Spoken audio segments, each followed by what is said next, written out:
Welcome to the Value of Recruitment podcast with me, John Brooks. Sponsored by Atlas, the recruitment platform helping you become an AI-powered recruiter.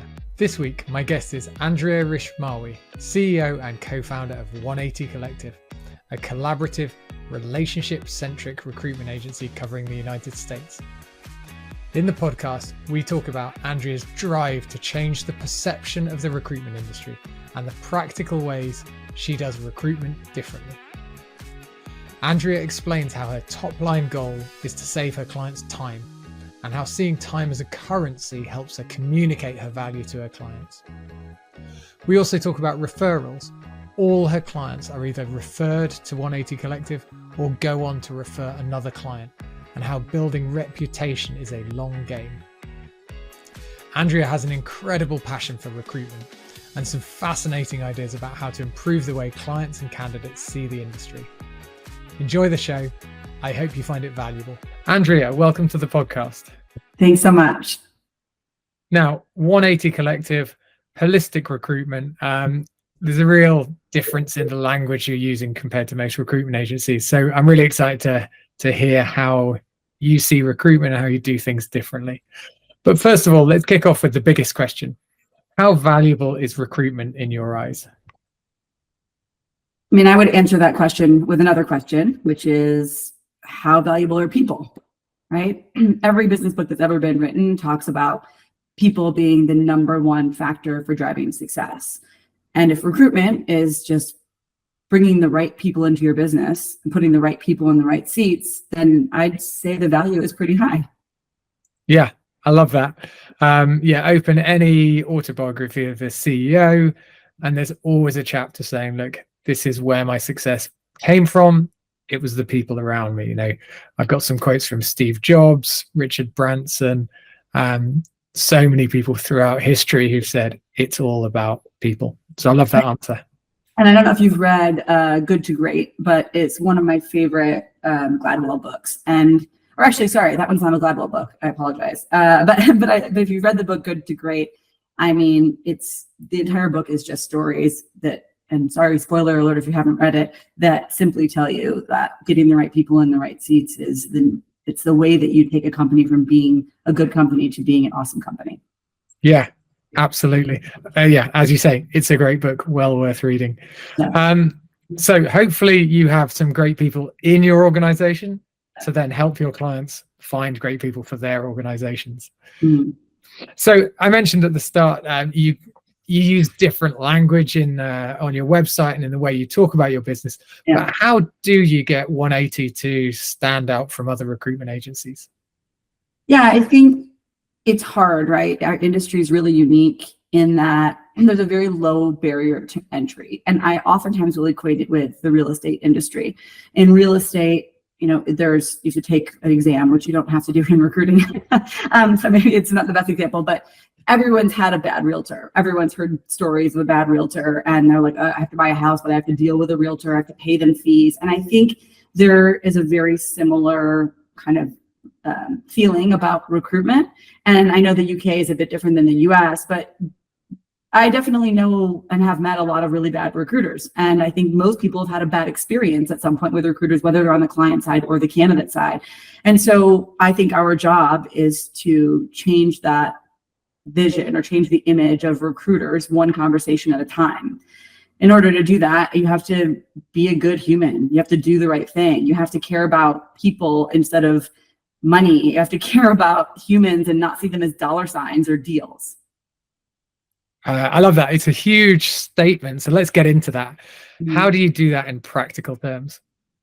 In practical terms, so on the client side, I'll just give you some good examples, right? So on the client side, we start the process with a really deep discovery process. And I think this is what a lot of full executive retained search firms do. We take a retained approach basically to all of our searches, even if they are contingent clients. And the reason is that if I spend 15 minutes on the phone with a client understanding, hey, what are the three or four things that you need? Tell me what you need and I'll send you candidates, right? And then people send 20, 25 candidates and hope that one of them sticks. But Instead, we ask our clients to spend a little bit more time upfront, and we explain to them that the more we understand about their business and their business goals and what the reason is that the role is open, not just someone got fired, right? But help us understand what problems are happening, what's the current situation, what's the future vision, how does this person impact your success? When we take the time to do that and we get their, not only their buy-in and their agreement on those things, but it helps to give them clarity as well. So we spend a little more time up front. We get very, very clear on what we're looking for. And then we actually go find the thing that they're looking for instead of coming back and telling them that that's not possible. And instead of sending 20 people, we send 3 candidates who are a really, really good fit. And I think that's how you build a strong relationship with a client, is you send them actually what they need. Our job truly is to save people time. And if we're not doing that, then why are they paying us $20,000 to $50,000 a pop for, a manager level position? So we start there on the client side. And then with clients, I think the best example I can give you is that when we see something that's a little off with a candidate, right? Whether it's culture-wise, personality, something they said, but they're still really good on paper, or maybe they were really amazing on the phone, but on paper, they're not as good. We will call that out. I tell all of our clients that I don't want them having to go look under the rug to find the things that are wrong with the candidates. I will tell them up front. And so in our submittals to a client, we have a section called yellow flags, and it points out everything that's wrong with someone. So, hey, this person had a gap in their employment. This person, didn't get a promotion, or they were a VP, they took a step down to director. Whatever it is that they're going to see wrong, we want to call it out and explain to them that we've looked into it. This is our feeling on it. And if I need their advice, or if I need their eyes on it, I'll say, we're not 100% sure. Let me know what your thoughts are. Or, hey, listen, I know you're going to be concerned about this, but I really believe this candidate is great because of X, Y, and Z. And I think knowing that we are transparent really goes a long way with the client. On the candidate side, it's similar, right? On the candidate side, we're very transparent as well. And I think a lot of recruiters have a bad habit of talking to a candidate and saying, yeah, we're going to submit you for that role, even though they know they're not the right fit. And whether or not, maybe they don't submit them, or maybe they do, but instead I have our conversations with candidates look more like, hey, let's learn about you first. I don't want to talk about the role. I want to talk about you. I want to know what you want in your career. And then we honestly tell them if we think it's a fit or not. And if I say, hey, listen, I love that you want to move in this direction. I think it's awesome you've done X, Y, and Z, but let me be very transparent. My client is really looking for this, this, and this. I have 3 other candidates who have that experience, and those candidates are coming in $20,000 less than you. So if you really, really want to push for this and you're interested in taking a pay cut, we can do it. But how about instead we find you something that really leverages your market value, where you're going to be more valued going into the interview process, and it's not going to be an uphill battle. And those are tough conversations to have. But I think that's what I mean by being different, is you have to be willing to have tough conversations. Yeah, you're right. They are tough conversations, and people are human. They sometimes want to avoid those tough conversations. But if we want to add value and justify those fees, we've got to say, yeah, we own that. We deal with those tough conversations for you. We don't put those tough conversations on the client. I love the yellow flags section. So actually having an area where you and the client are expected to discuss those yellow flags. It's one thing to say, oh, we'll be honest, talk is cheap. You're talking to a new client, you say, yeah, if there's a problem, we'll tell you about them. But to say, right, in our submission file, it has a section, and we will fill that in, and we will discuss that. Yeah, I think there's a real confidence in that. Yeah, and I mean, it goes as far as we'll pull people, at the very last minute, and I've had to do it, and it is not fun for anyone. But you have to something at the very, very last moment. It doesn't matter if they sign the offer. They start saying weird things. You have to be honest with your clients, because at the end of the day, they're the ones paying you.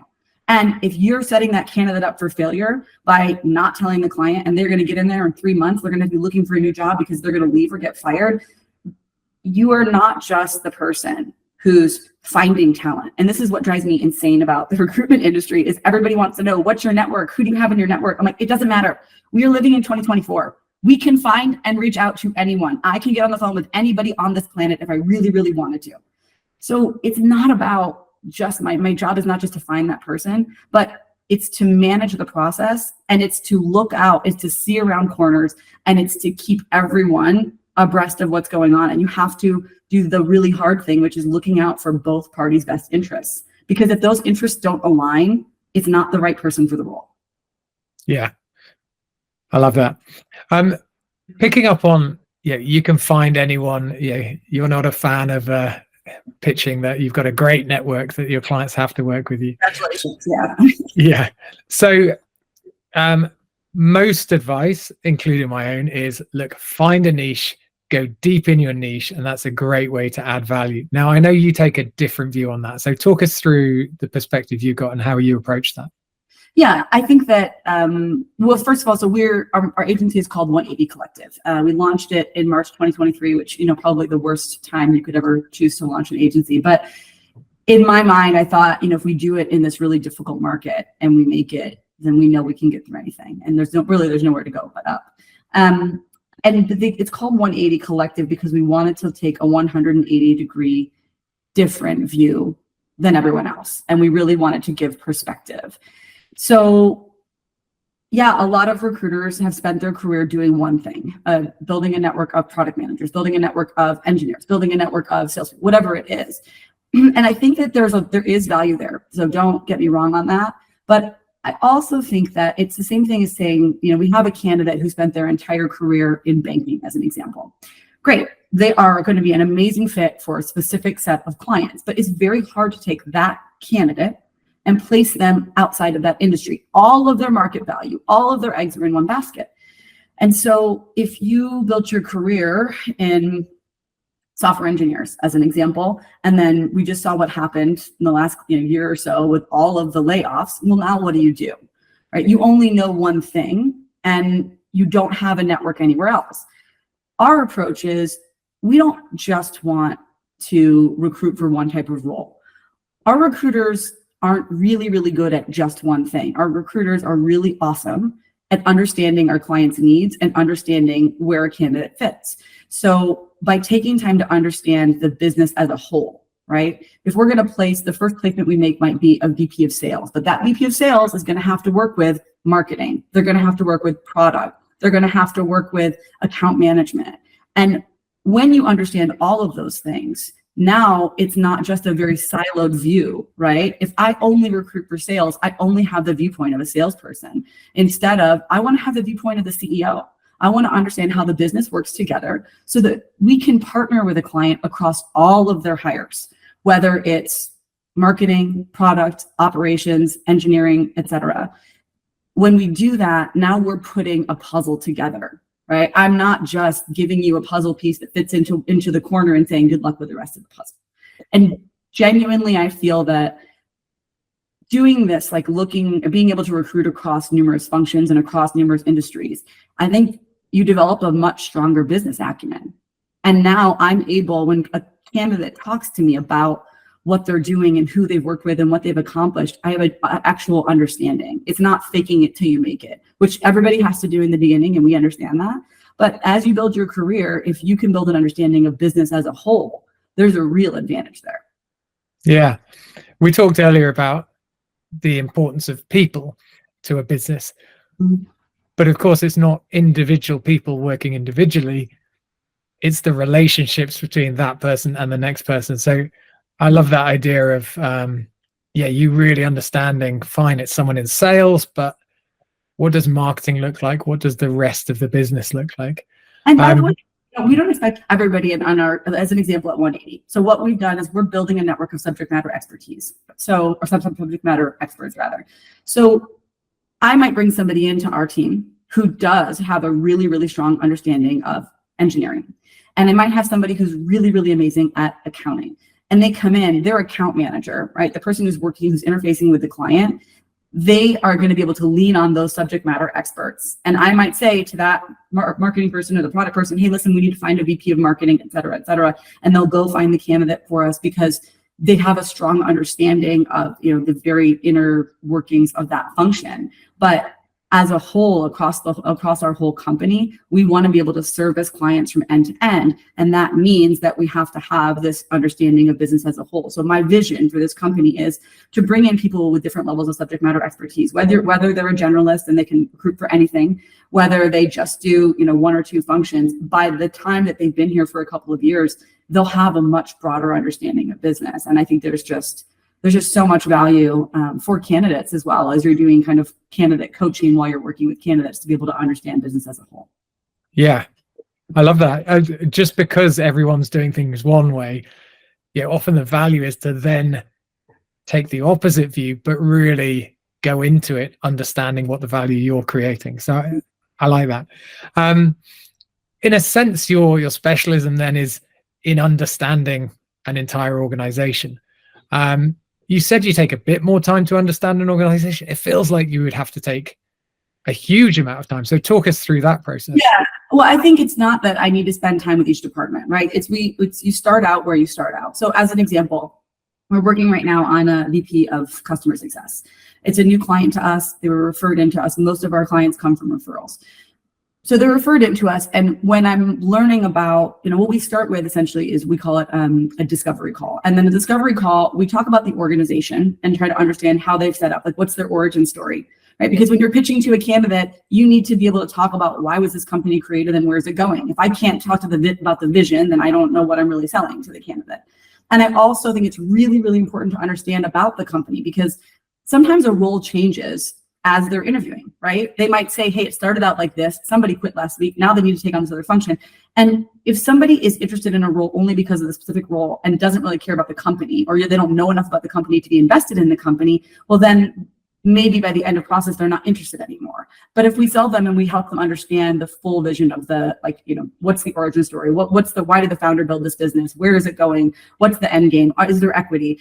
Then I think they're much more bought into the process. But where we start with a client, to answer your question, is that we talk to them about what's going on today, right? What business problems are they facing because they don't have this person in place? Whether this is a new role, whether it's somebody that they let go, whether it's someone that quit, what are the problems we're facing today? And then as they start talking about that, right, you inevitably hear about how this person is going to collaborate with other functions. And we inevitably hear about what's going on with the rest of the team. So we might not have a full understanding of every single part of the company, but I can then speak really knowledgeably to a candidate about the real story, about the impact. And I think people really underestimate how much candidates care about the impact that they make. I mean, how many times do we hear on a daily basis when someone's saying that they want a new role, either they're leaving their company because they don't feel like they matter, they don't feel like they're making an impact, or they say to you, I really want to know that I'm making an impact. And a lot of times that's why they want to be in a smaller company, because they can play a bigger role.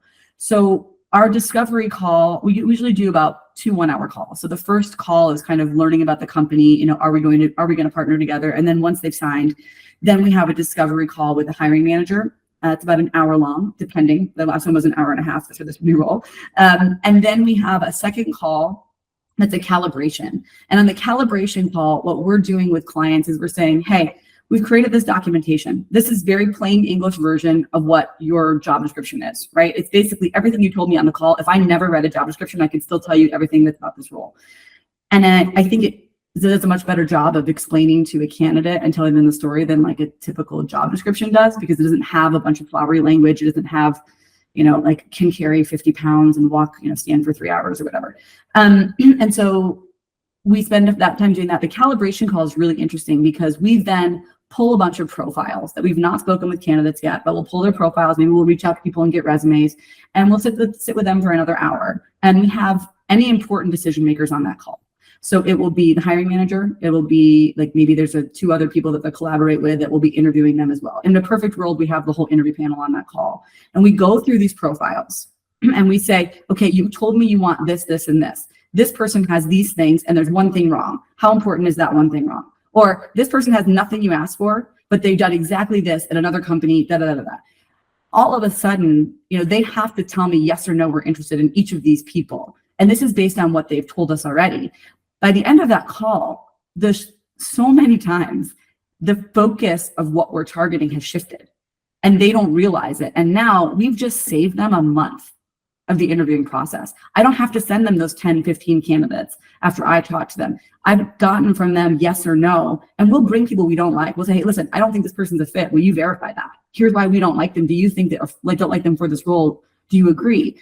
And there's a lot of value there, because by the time they get off that call, we know exactly who we're looking for. We have everybody on the interview panels buy-in about who we're looking for.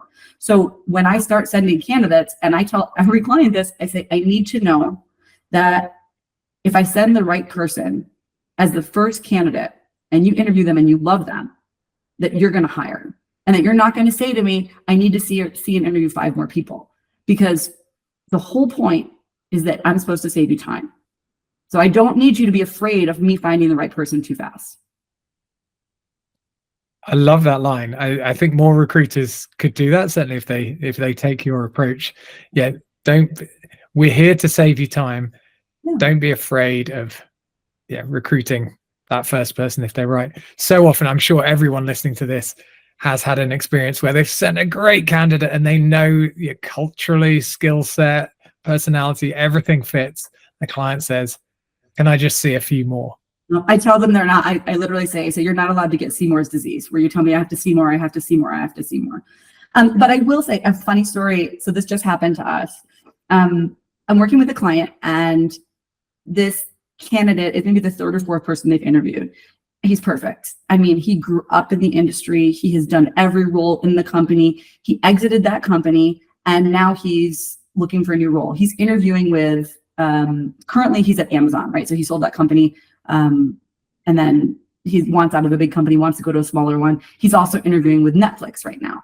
And I get on the phone with the VP of people yesterday, and the client says, I don't know. I don't understand why he would choose us. He was like, why would he be interested in our company over Netflix? Like, why would he want to do that? The package is going to be so much better. And I said, well, he told us that he wants a smaller organization. He wants to make a bigger impact. He grew up in this industry. My guess is, maybe he had an exit and it wasn't very good, and he wants to do it again and have a better exit. Or maybe he just really loves what he does and he wants to feel important. He wants to be a big fish in a small pond. As we go back and forth about this, and he's like, yeah, but what about this? And what about this? And he's like, I don't know.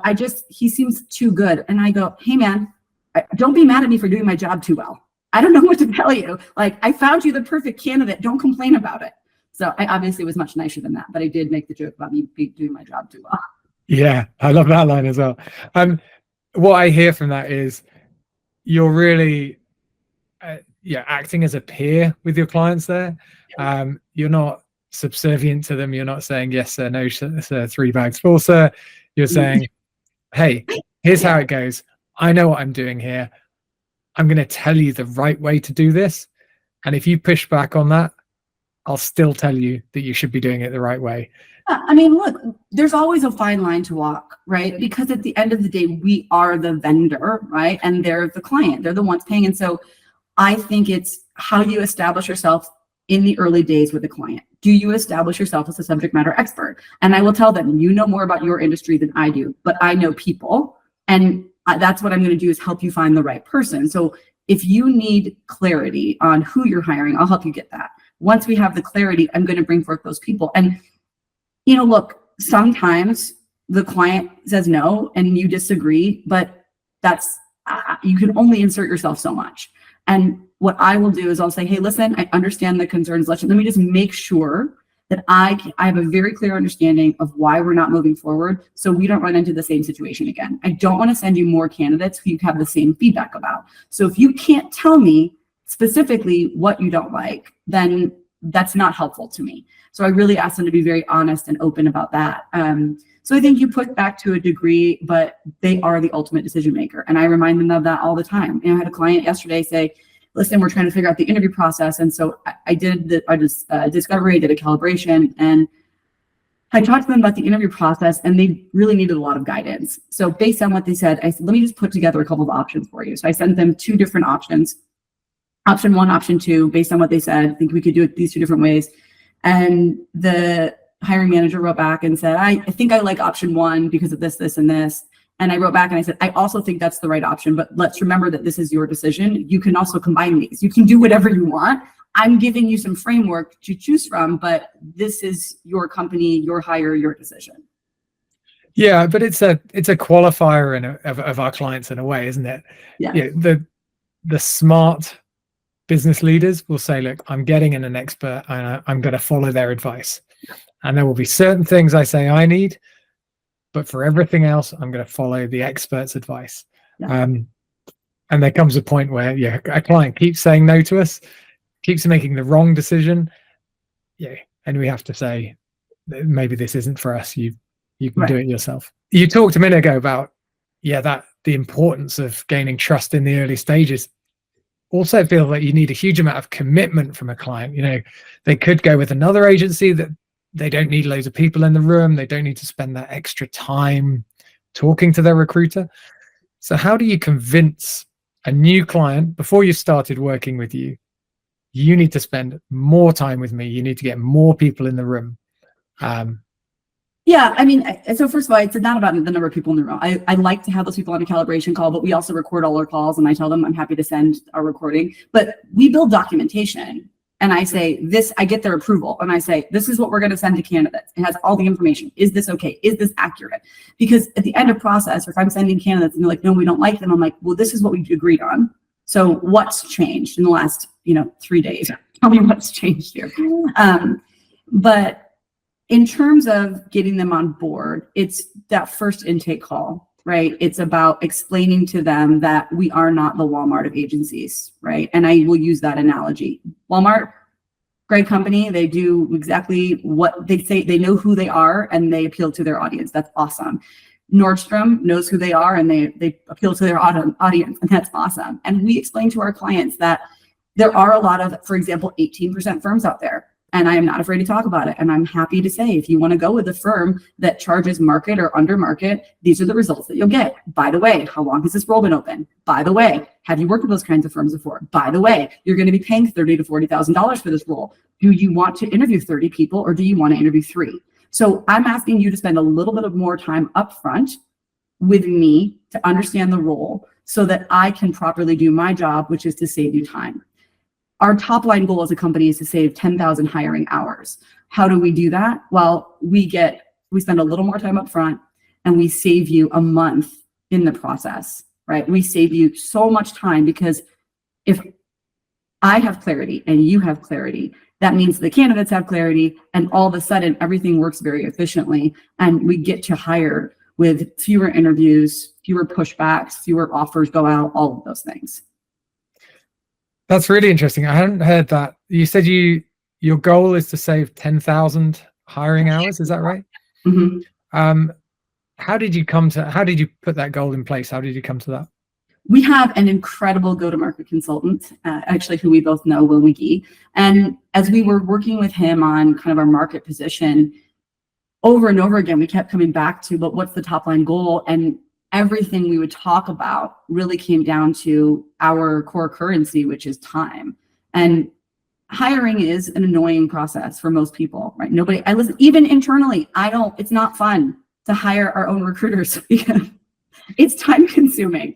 And so when we talk to clients, that's the thing that I hear, when people refer me to other clients and candidates refer me, it's because that's always the thing they say is like they get the job done really well and they do it fast.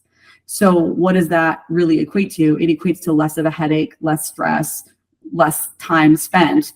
If somebody can spend an hour, hour and a half, 2 hours with somebody that they like talking to, so that they don't have to spend 30 to 40 hours talking to people that they don't like talking to, I think it's fairly valuable.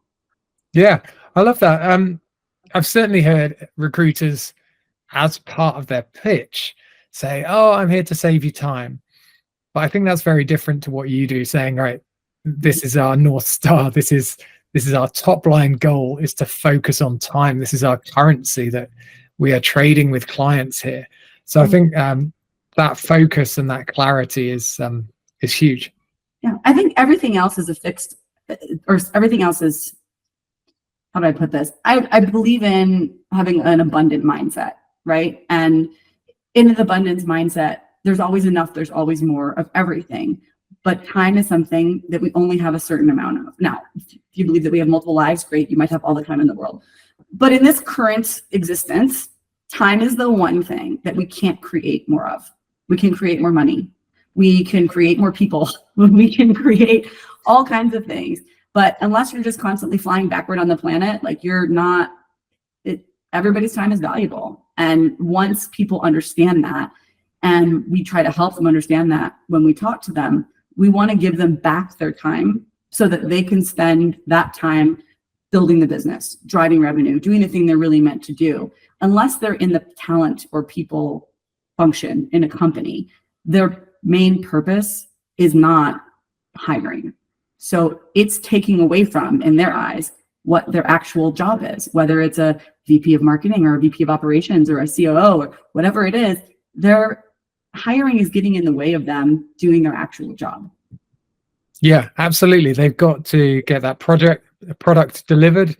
They've got to get those contracts negotiated. They've got to agree those sales. Like, they have big targets that aren't, oh, can you keep your team at a certain size, or can you add a couple of people to your team?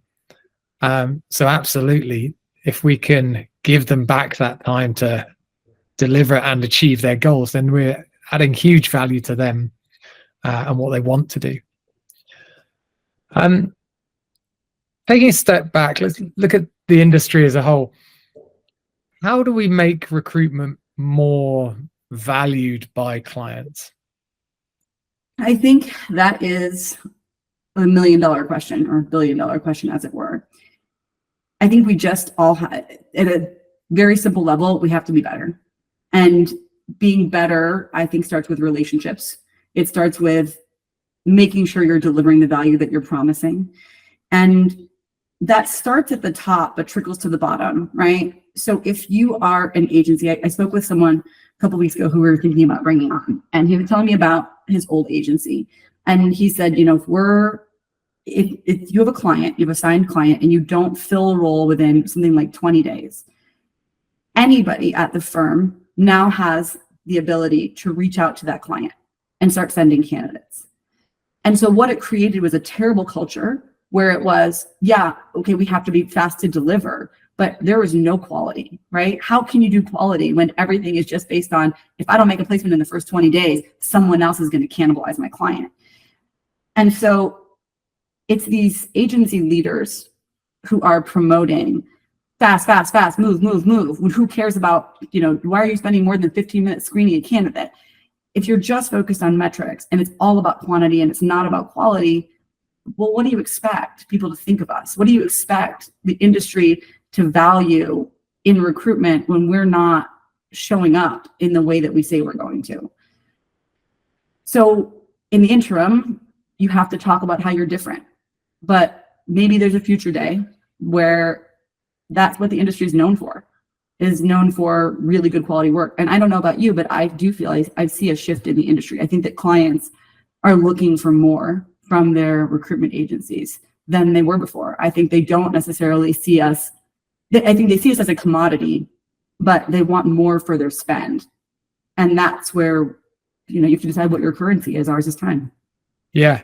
I mean, in pricing terms, yeah, the word commodity scares the hell out of me. Yeah. You don't want to be a commodity for the last 20 years. I mean, yeah, but you don't want to be classed as a commodity. You're interchangeable, you're cheap. Yeah. It's a race to the bottom. I think I like the positivity. I like the optimism in that future you talk about. My hope is there's, yeah, with greater transparency and perhaps more understanding from clients, they can understand what valuable, what high quality recruiters can bring them. And then you said this earlier, that understanding that almost it's a two-track system. You can have your Walmart style, cheap and quick, you know what you're getting, but it's not going to be supportive. It's not going to save you time because you have to invest time in an average service, or you can get in an expert. Yeah, and I think, you know, everybody has, I think, a dollar amount of what their time is worth, right? I have a friend who is like, had to paint something at his house, and I'm like, why don't you just hire somebody to do that? And he's like, no, I could never pay someone to do that, because he knows how to do it. And he's like, I don't know, he goes, if I just feel like, I'll enjoy it and I'm probably going to do it better than paying somebody or whatever. And I was like, okay, I mean, however you value your time, man, if you are going to enjoy it, fine. But if you hate doing something, let an expert do it for you. And so if we're looking at a 18 or 20% agency versus a 25 to 30% agency, that's the question that I think you should be asking is, what's your time worth? You're going to get the role filled either way, maybe, right? Maybe. I don't know if that first firm's going to. I've worked for firms like that. And I know they fill a lot of placements. I would venture a guess that more placements are made by those firms than are by really high quality firms. But when you're working with a client and you talk to them about their time and how much time they will spend with you versus another agency, it's just a question of like, how important is this to you? What else could you be doing with your time? Could you be doing your job? Could you be spending it with your kids? I don't know, but I know what my time is worth. And I would imagine that they'll start to understand, like, I want this done and I want it done right. And the fear I have for my clients, because I've been brought in many times in this scenario, is we made a bad hire. Well, why did you make a bad hire? I don't know, hiring fatigue, interviewing fatigue. It's like when you go to buy a house, right? There's so many parallels with the real estate industry. I don't know about you, but after looking at 20 or 30 houses, you're like, I can't, I just want to make a decision. Fine, like, buy the house. It doesn't matter anymore. And it's a really big deal in people's lives, their careers and their teams. So for candidates and for clients, I think we should be helping them to understand that this is not okay, let's just get it done down and dirty, whatever way you want to get it done. Like, let's do it right. Let's do it with intention, and let's set everybody up for success. Yeah. The idea of whether it's buying a house or hiring your finance director to take you through the next 5 years of your business, doing it with intention, not out of exhaustion, just seems like the right way to do things. And that's a great topic. I'll write an article about that. Intention over exhaustion. Great. Yeah, no, I love that analogy. And I think we've all been there, and you're right. It is huge life decisions. You get that fatigue if you're not supported, if someone's not helping you with it, or if you haven't got the expertise to do it yourself, then you just give up. You throw your arms in the air and say, oh, we'll just take whatever comes next. Yeah. And that can't be good. I mean, I regret poor decisions, like dinner decisions. Like, I don't know if this has ever happened to you when you're like looking at a menu, like, I don't know, just pick something. And you're like, oh man, I wish I'd ordered the other thing. So something that small is that upsetting. Let's not make a bad hire or choose wrong for your career. Yeah. And then from a client perspective, you said, maybe an average recruitment agency might be placing more people. But what is the value of a recruitment agency? For the client, it's probably not, have I recruited someone, was someone placed? It's how did they then work out? I have to say, like, my most proud moment of my entire career. So I have this client that I've worked with for many years, and they've been with me through 2, maybe 3 agencies. I went to their user conference. I live in Las Vegas, and so we have a lot of conferences here, which is awesome.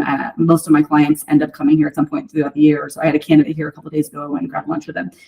And they had their user conference, and they asked me to attend. So I went to the user conference. I got to meet, because I don't live in the same city where I recruit, so oftentimes I don't meet the candidates. And I've worked with clients for years that I've never met in person. And I went to the user conference. I got to meet every single candidate that I had placed there. And I went to, they had like their big presentation they were doing. I don't know what I'm holding in my hand. Sorry, for those of you who are listening and not on video, I've been playing with this fidget toy, which I think is actually a measuring tape, in my office the entire block. Sorry, so I go to this presentation, and the VP of technology that I hired was on stage presenting. And then he called up 3 other people on stage to present with him. And I had hired every single person on that stage. I'm getting goosebumps now talking about it, because it was so incredibly powerful to know that I helped this company usher in a new generation of leadership. And I went to dinner with the CEO that night, and he told me how much it meant to him to have somebody who cared about their company and their business and really was thoughtful about the people that we brought in and how big of a difference those people made. So it felt really, really awesome. And those are the stories, those are the things that I think we live for as recruiters. You can make money, and that's great. And if you do this job and you do it successfully, you'll make a lot of money. But the most rewarding things are what we talked about in the very beginning. It's people. Yeah, that's such a good anecdote. I think, yeah, the non-Walmart recruiters, yeah, the recruiters who are trying to be more progressive, stand out, add more value, in different ways, they are all thinking beyond the placement. So whether that, I've spoken to people who are training placement, placed candidates after the placement, so are supporting them through that. Some people are really into data, so they can say to future clients, look, I've placed this many people, but they've then been within the first year, 60% of them get promoted. That's a great measure. Yeah, that's awesome. And that anecdote, that goosebumps, I think everyone listening to this probably got goosebumps from your story. That's amazing to just think, I haven't just placed some people in a company. They are now standing on stage, leading the company, literally selected to be at the front, taking it forward. And I will say, to address like the Walmart of recruitment, et cetera, I want to just also clarify something. You can be very good in a high quantity environment. I came from a very high quantity environment, and there were these two people at the opposite end of the spectrums that were always number one and number two on the leaderboard, right? One of them was extremely high quality, and one of them was very, very high quantity. And I saw the two of them, respected them both, and said, I want to be in the middle. I want to take the best of both worlds. I don't want to do 1 or 2 placements a quarter. I want to make a lot of placements each quarter. I want to work fast, and I want to be efficient, but I also want to build real relationships. And so I think that you can do both. I think it's interesting, you watch movies and TV and fairy tales, everything that we teach children all the way to adults is this common theme of like doing the right thing and taking care of people, and not only looking out for yourself, but like looking out for the community as a whole or the world as a whole. And yet we still see bad behaviors, and we still see bad behaviors being rewarded. So I would challenge anybody who has had experiences where they placed someone and they knew it wasn't the right fit and they didn't work out. I would challenge people who have, gotten to the end stages and know that they pushed a candidate a little bit too far, or they pushed the client a little too far, and it didn't work out. What I try to remember on a daily basis, and I remind my team on a weekly, monthly basis, is that this is a much bigger deal in their lives than ours. And this is about them, their career, their hire, etc. Our reputation isn't just, did you fill the role? It's, did you put the right person in the role? And so doing the right thing may not give you every single short-term win. You might lose some short-term, but I can promise you, in the long term, it will pay off. You don't get referred around because you cut corners. You don't get referred around because you push people too far. Like those candidates that took that role and then 3 months later realized I shouldn't have taken this position, I got convinced by a recruiter, they're not the ones who are going to be referring you. So I think it's really about the long game and really thinking through, if this were me or my sister or my brother or my partner, right, how would I want them to be treated? And I want to know that someone's looking out for them. And so that's our job, is to look out for them. Nice. You mentioned referrals. You mentioned it before. How many? You said most of your business, I think, comes from referrals. How much of those referrals is within a client? So you've worked with the sales team and they refer you to the marketing team. And how much is that one business saying to another business they know, oh, you should work with Andrea? I mean, every single one of our clients has either been a referral or has referred us to someone else. And that's an awesome statistic that I want to keep forever, right? But I'm talking about both. When I say referrals, I don't think inside of a company, I think outside of a company. So we launched this firm a year ago, as I mentioned, and we're set up a little differently than most recruiting firms. None of our recruiters are employees. We're setting up essentially, what I wanted to do is give every recruiter an opportunity to build their own business. Most recruiting agencies are going to pay between 20 and 40% commission, right? I said, well, what if we could double it? Like, what if we could pay more than almost any other firm out there, right? So we want to pay 70% commissions. and let the recruiter keep most of their commission, because they're the ones doing the work. And it's also an opportunity for them to essentially be in business for themselves, but not by themselves. So we provide the ATS and, like core things that they're going to need, best practices. They get to work under our brand, so they have our brand name. But I wanted to create this company that way because I think that really great recruiters want a place to do business without having to run a big establishment. To your original question, remind me what it was, because I have now gotten off topic. Referrals and where they come from. Although I just love that stat so much. Yeah. Everyone is either referred or being referred. Yeah. Right. The partner network. Got it. Okay. So we set this business up this way because I wanted to essentially create this environment where people could do their best work and weren't worried about metrics, and they weren't worried about how many calls am I making a day? How many clients am I bringing in? Like, if you've got a book of business, you just need somewhere to take it where if you're getting paid 30 or 40% at another agency, come talk to me, right? If you align with our core values and you want a place to do your business, that's what I've created. And so I'm not spending money on business development. We're not doing big outreach campaigns. Like, we're not doing it because I'd rather get referred business. And so we're building a partner network. So I have right now 5 companies-ish, or I guess 5 referral sources, and we're building that out further and further, who are essentially going to be referring us business. They're businesses that we know and we trust. They're tangential services, right? We're not in competition with them. Actually, some of them we are in competition with, but I believe in collaborating versus competing, and that's one of our core values, collaboration over competition. But that partner network, essentially, it's a two-way referral system. So we have a woman who is incredible, and she consults with CEOs on whether they're ready to make their a hire for the right hand, right, which is essentially just like a second in command. But she doesn't do any hiring. So she goes and consults with those CEOs, and then she refers us business. We pay her a referral fee. And when we have clients who we see that have that need, I refer business back to her.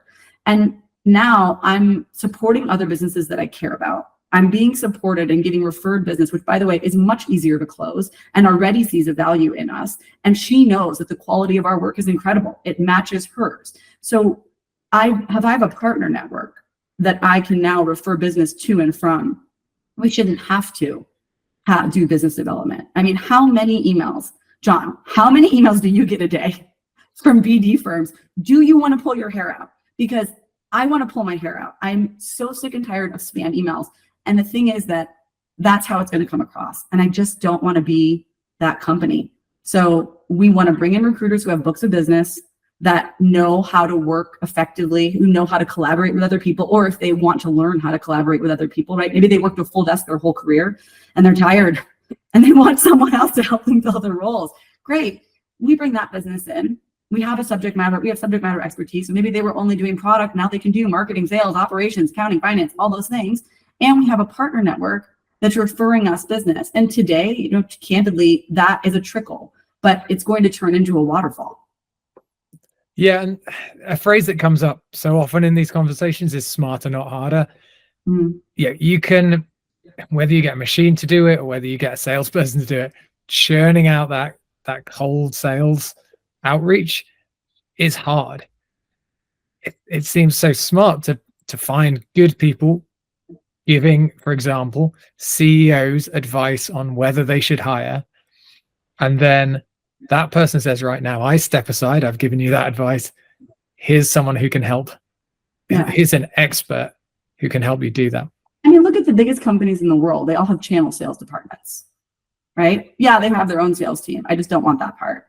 I don't need to be the biggest company in the world. I just want to do really good work. And I want to create a brand that people can stand behind, and that when they hear the name, they know it's very high quality work. Yeah, I love that.